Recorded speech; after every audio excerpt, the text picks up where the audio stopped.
Aujourd'hui, nous allons parler des trois poètes dont l'œuvre constitue la gloire de la littérature française. Ce sont Villon, Baudelaire, Verlaine. On les nomme poètes maudits.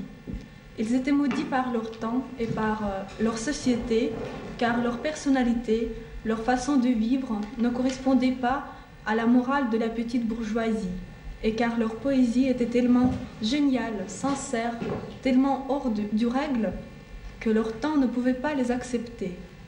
Mais avant de commencer à parler de ces poètes, on voudrait vous poser quelques questions. Qui est ce poète d'après toi? Le poète est un ingénieur du mot, celui qui parle avec le Dieu. Est-ce que Villon, Baudelaire et Verlaine sont poètes dans ce sens? Oui, bien sûr. Villon, Baudelaire et Verlaine ont innové et souffert d'eux-mêmes. Ils ont donné aux paroles une assise, une vocation, dont nous nous émerveillons jour après jour. Et s'il fallait trouver une définition pour tous les trois poètes, tu pourrais le faire, Pauline? Pour tous les trois, ils sont ce qu'on nomme le génie, la solitude, la marginalité, la recherche éternelle du sens de l'existence. Alors, dévoilons un peu les vies et les destins de ces poètes. François Villon est né à Paris 1431. Son vrai nom, François de Montcombier. Il a perdu son père à l'âge de 8 ans et puis il était adopté par un prêtre. Il fait ses études à faculté de l'art à Paris. Et il mène la vie d'un étudiant, la vie assez obscène d'un étudiant très frivole dans les tavernes de quartier latin. Il mène sa vie parmi les prostituées de valeur. Et un jour, il blesse mortellement un prêtre dans un rixe et il est enfermé en prison. Mais puis, il était mis en liberté et il continue sa vie frivole dans les tavernes. Et alors après, il est encore enfant, enfermé en prison. Et ici, en prison, il écrit sa célèbre ballade, les ballades des pendus. Ты жив, прохожий, погляди на нас. Тебя мы ждем не первую неделю. Смотри, мы выставлены на показ. Нас было 5. Мы жить хотели, но нас повесили. Мы почернели. Мы жили, как и ты. Нас больше нет. Не вздумай осуждать. Безумные люди. Мы ничего не возразим в ответ. Взгляну и помолись, а Бог рассудит. Дожди нас били, ветер тряс и тряс. Нас солнце жгло, белили нас метели. Летали вороны, у нас нет глаз. Мы не посмотрим, мы бы посмотрели. Ты посмотри, от глаз остались щели. Развеет ветер нас, исчезнет свет. Ты осторожней нас живи. Но помни наш совет. Взгляну и помолись, а Бог рассудит. Il est enfermé en prison et il est condamné à mort, mais heureusement, il est libéré et on ne connaît plus rien sur lui. Et Dieu, si j'avais étudié au temps de ma jeunesse folle et m'étais voué aux bonnes humeurs, j'aurais maison et couche molle. Mais quoi, je fuyais l'école comme fait les mauvais enfants.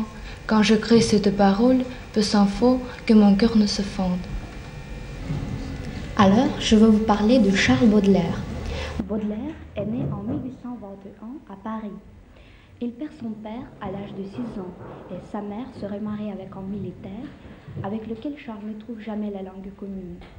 Plus tard, il écrit dans un de ses poèmes « Ma jeunesse ne fut qu'un ténébreux orage ». Il fait ses études à Paris avec un grand succès et il effectue des voyages aux Andes et à l'île de la Réunion. Et ces voyages ont influencé beaucoup ses poèmes. Et dans un de ses poèmes, on lit «Я вижу пред собой прибрежье морей, залитых яркостью однообразного света, ленивый остров, где природе всем даны деревья странные с мясистыми плодами, мужчин с могучими и стройными телами и женщин, чьи глаза беспечностью полны». En 1845, Baudelaire se fixe à Bruxelles, où il continue son travail littéraire comme un critique d'art. Son recueil, Fleurs du mal, provoque un grand scandale. Il est condamné à 300 francs d'amende. L'opinion du public est contradictoire. Figaro. Il y a des moments où l'on doute de l'état mental de Baudelaire. Franchement, cela me plaît et m'enchante. Flaubert. Je crie bravo, vos fleurs du mal, rayonnant et éblouissant comme étoiles. Victor Hugo. C'est un écrivain grand et éminent, et on ne saurait pas trop l'affirmer, Verlaine. En 1864, Baudelaire se fixe à Bruxelles où il essayait de gagner sa vie. Mais sa santé devient de plus en plus mauvaise. En 1866, on le ramène à Paris paralysé. Il est mort en 1867 dans une maison de santé. Paul-Marie Verlaine.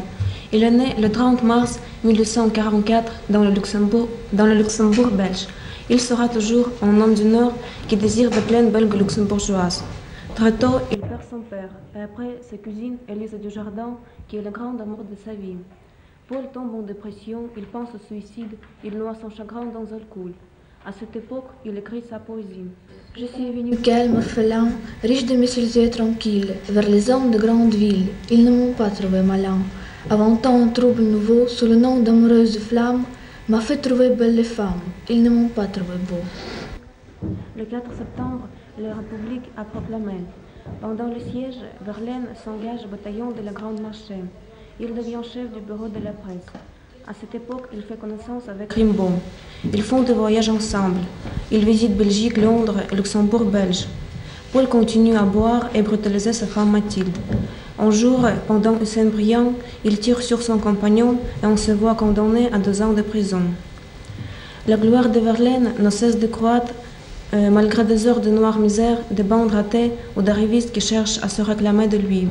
Toute sa vie a été passée entre la prison et les hôpitaux. Il est mort dans un hôpital comme un vagabond. La vie est si saute vraiment, elle est aussi véhément sous les méchancetés noires. Ou assez prospère sur l'avenir, trop prochain et qu'au souvenir de toute mon affreuse histoire. C'est vrai que leurs vies sont différentes, mais il y a des moments où l'on peut trouver des parallèles. Ce sont des thèmes qui pénètrent l'œuvre de chacun d'eux. Ils étaient marginaux pour la société qui les entourait. Ils n'étaient pas compris par leurs contemporains. Voilà pourquoi ils étaient solitaires dans leur vie. Et ce sujet est l'un des plus importants, et pour Villon, et pour Baudelaire, et pour Verlaine. Mais leur marginalité prend des nuances différentes. La solitude de Villon se cachait sous le masque de la satire mordante, des vices des représentants de la société. Баллада истинно наизнанку. Мы вкус находим только в сене и отдыхаем средь забот. Мы вечность видим только в пене, лишь крепко спящий стережет. На помощь только враг придет, лишь праведник глядит лукаво. Всего прекраснее урод, и лишь влюбленный мыслит здраво. Вот истина наоборот. Лишь подлый слабых бережет, один насильник судит право, и только шут себя блюдет, осел достойнее всех поет, и лишь влюбленный мыслит здраво. La solitude de Baudelaire n'est pas du tout à celle de Villon. Il parle de la solitude de poète qui est méprisé par la foule impitoyable. Альбатрос. Временами хандра заедает матросов, и они, ради праздной забавы тогда, ловят птиц океана, больших альбатросов, провожающих в бурной дороге суда. Грубо кинут на палубу жертву насилия, опозоренный царь высоты голубой, опустив исполинские белые крылья, он как весла их тяжко волочит за собой. Лишь недавно, прекрасный, взвивавшийся к тучам, стал таким он бессильным, нелепым, смешным. Тот дымит ему в клюв табачищем вонючим, тот, глумясь, ковыляет в припрыжку за ним. Так, поэт, ты паришь над грозой, в урагане, недоступный для стрел, непокорной судьбе, но ходить по земле среди свиста и брани исполинские крылья мешают тебе. D'après Baudelaire, le poète cherche le bonheur pendant toute sa vie et le trouve dans la nature. C'est alors qu'il se sent libre et heureux. Чужестранец, скажи нам, кого ты сильнее всего любишь, загадочный человек? Мать, отца, сестру или брата? Нет у меня ни матери, ни отца, ни сестры и ни брата. Быть может, друзей? Значение этого слова мне непонятно. Или родины? Я ведать не ведаю, под какими она лежит небесами. Красоту? Я был бы счастлив любить бессмертную эту богиню. А золото? Я ненавижу его, так же, как вы ненавидите Бога. Но что же ты любишь, удивительный чужестранец? Я люблю облака, облака, что плывут в вышине, там, над нами, волшебные облака. La solitude de Verlaine, elle est à sa malchance, à l'amour non partagé pour les femmes et les hommes qu'il rencontre. Comme beaucoup d'hommes d'art, il n'était pas normal du point de vue de la société. Sa dépression succédait aux crises de la haine et de la violence. Voilà pourquoi il menait sa vie entre hôpital et prison. Il pleure dans mon cœur, comme il pleut sur la ville. Quelle est cette langueur qui pénètre mon cœur, au bruit de la pluie, par terre et sur les toits, pour un cœur qui s'ennuie, oh le chant de la pluie. Il pleure sans raison, dans ce cœur qui s'écœure. Quoi? Nulle trahison, c'est de sans raison. C'est bien la pire peine, de ne savoir pourquoi, sans amour et sans haine, mon cœur a tant de peine.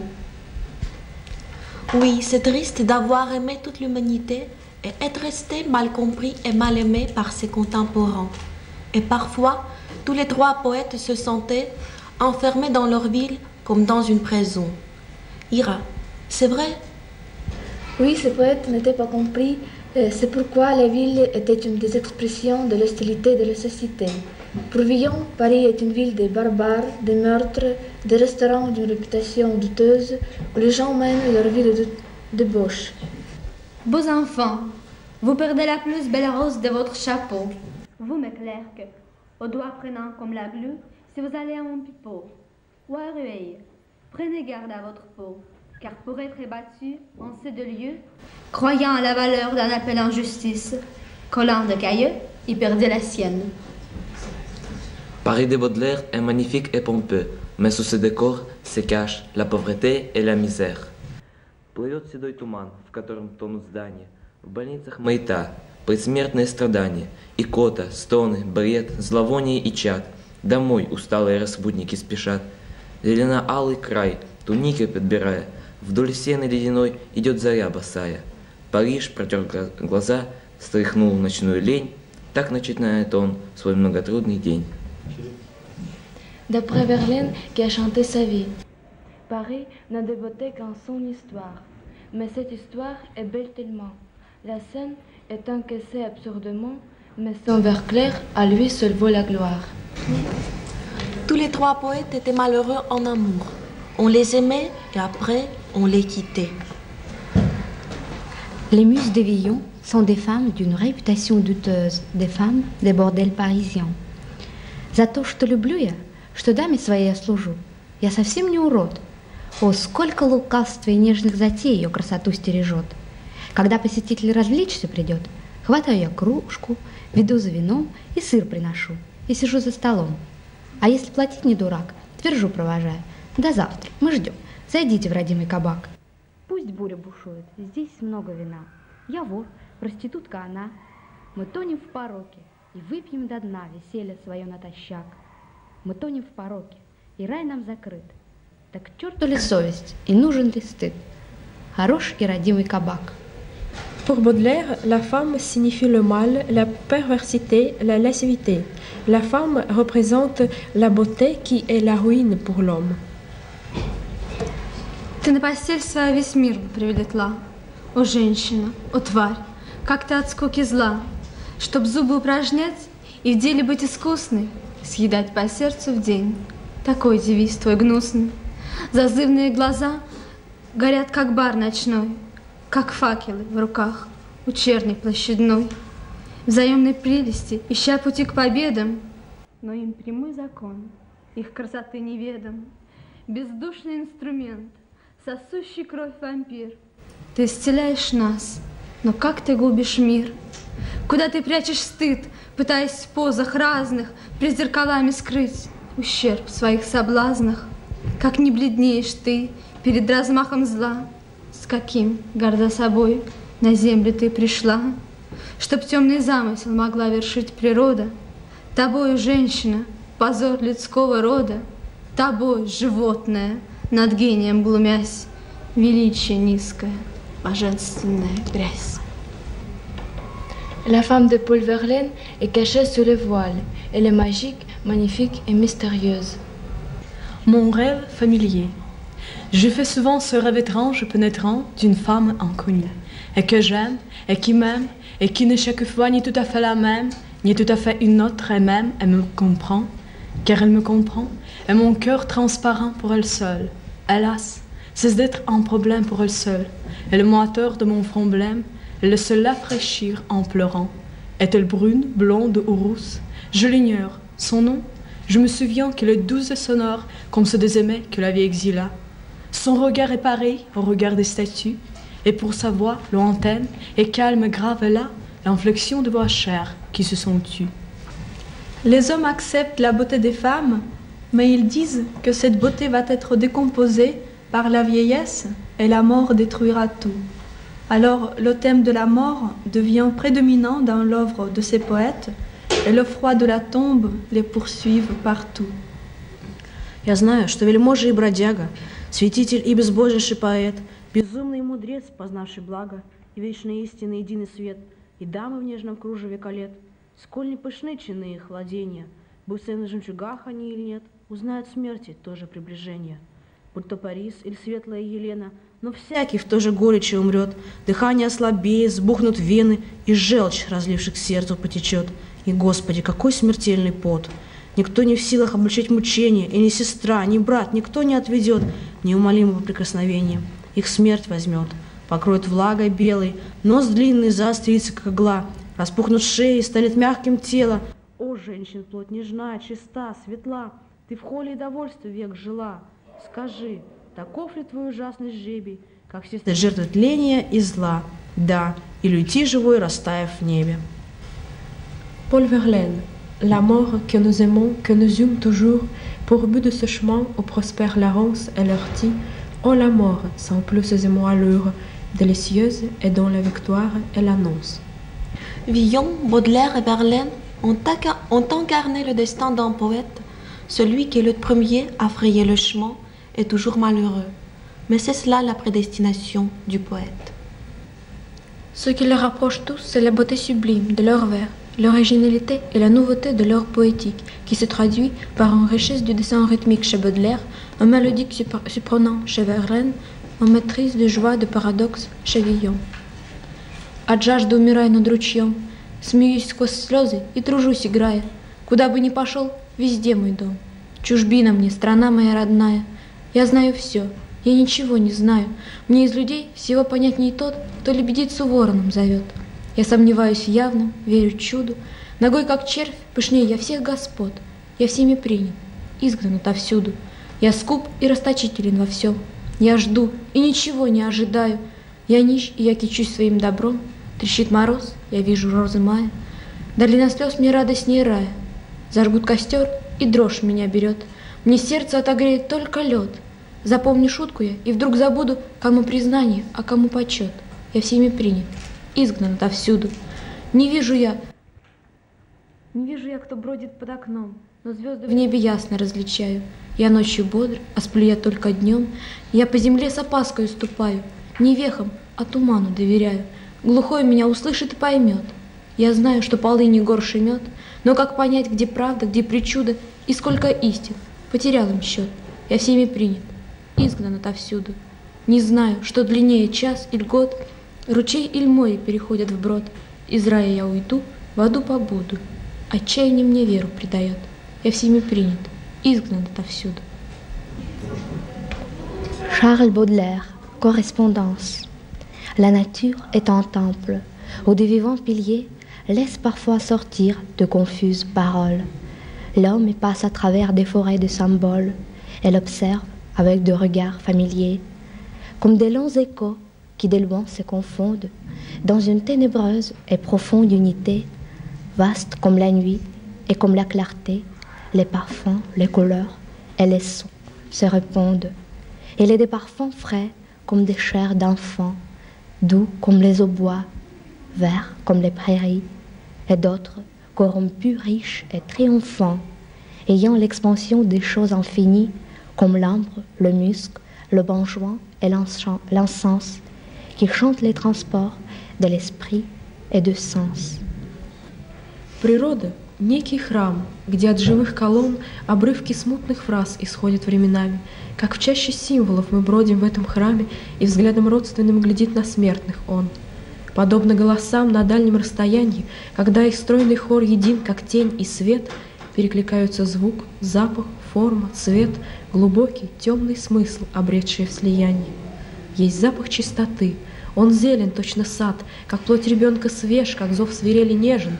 Другие царственны, в них роскошь и разврат, для них границы нет, их зыбкий мир безбрежен. Так мускус и бензой, так нарт и фимиам восторг ума и чувств дают изведать нам. Paul Verlaine. Une aube affaiblie verse par les champs la mélancolie de soleil couchant. La mélancolie berce de doux chants mon cœur qui s'ennuie au soleil couchant. Et d'étranges rêves, comme des grands soleils, défilent sans trêve, défilent pareils à de grands soleils couchant sur les grèves. Chanson d'automne. Les sanglots longs des violons de l'automne blessent mon cœur d'une langueur monotone. Tout suffocant et blême quand sonne l'heure, je me souviens des jours anciens et je pleure. Et je m'en vais au vent mauvais qui m'emporte de ça, de là, pareil à la feuille morte.